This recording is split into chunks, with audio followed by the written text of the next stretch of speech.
Roger Crawford is America's possibility coach, living and sharing the promise of hope. Through the possibility principles of purpose, perspective, precision, and perseverance, Roger inspires audiences to banish self-imposed limitations and turn possibilities into realities. His life-affirming message is an exciting blend of humor and content born of his own experience. Despite significant obstacles, Roger became a Hall of Fame Division I college athlete. His autobiography, Playing from the Heart, has encouraged people throughout the world. And in his most recent book, How High Can You Bounce?, Roger motivates others to embrace change, break through barriers, and bounce higher to new levels of achievement. Roger Crawford's presentation is a once-in-a-lifetime experience not to be missed. She narrowed it down to two speakers, me and Wally Famous Amos. That's right. He was busy. We spent a lot of time in southern Louisiana. Recently we were doing some shopping. I was looking at the men's suits one by one. Very nice gentleman approached me. Sir, hi, I'm a sales associate here. Notice you were looking at the suits, hoping I might assist you in some way. And I turned to him, I said, well, I really appreciate your help, but I just want to be really honest with you. I'm not going to be buying a suit today. He said, may I ask why? I said, well, it's because of the alterations. You see, the arms need to be shortened and tapered, and, it requires such extensive alteration. I just don't believe that I'll be buying a suit, but I thank you for your help. He looks me right in the eye. Sir, well, I'm sure you're aware that most athletic men have that problem.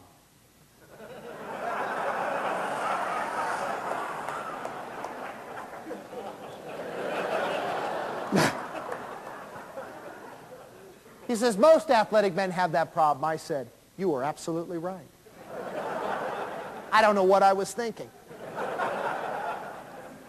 So I tried a suit on, fit pretty well in the shoulders. The arms were a little long, but I thought, that's no big deal. I decided to purchase this suit. You know why? It's not every day that you work with an expert like this gentleman. I said, is this the type of suit that an athletic man like me should be wearing? He said, yes, sir, and there are several others here in the rack that you must have as well. It was a rather expensive day. But I felt good about it. The Dillard's department store outside of Baton Rouge, Louisiana, has a sign in the men's department. The sign says, we never neglect the lagniappe.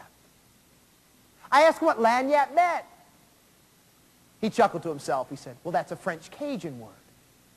He said, we use it a lot here in southern Louisiana. I said, what does lagniappe mean? He said, well, if a person went into a place of business, the customer said to the merchant, I'd like a dozen oranges. Well, the merchant may give 13, one extra. Or if they were buying grain, and they asked for 2 pounds, the merchant would fill the bag to the scale register 2 pounds, then would take the scoop one more time into the barrel, then into the sack. The last scoop, that extra orange, was called the lagniappe. And lagniappe is defined in the French Cajun language as beyond full measure. It means a little extra. Develop a winning attitude. Turn adversity into victory. Break through self-limiting thinking. Ignite determination and ingenuity. Achieve success despite the obstacles.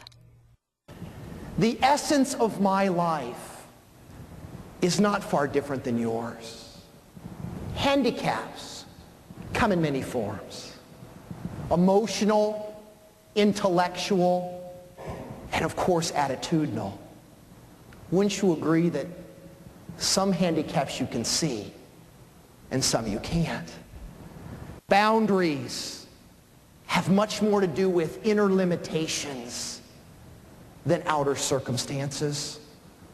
Our attitudes are the window through which we see our life experience.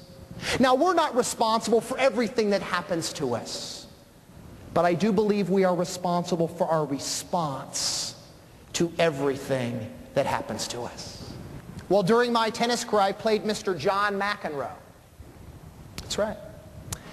And that, my friends, taught me that a resilient attitude does not work every single time. I learned about the power of optimism from a member of our family when I was growing up. I'd like to tell you about her. She has lopsided ears, or had lopsided ears, different colored eyes, and she lived to 14 years of age. It was our dog. The homeliest looking dog you've ever seen, but my mother, bless her heart, gave this homely animal the most elegant sounding name. Souffle.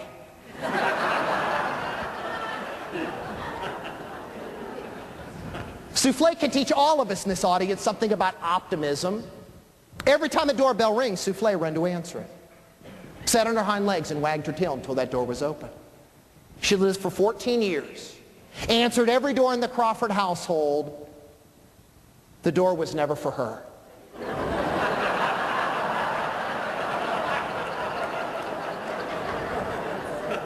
Optimism transcends circumstance.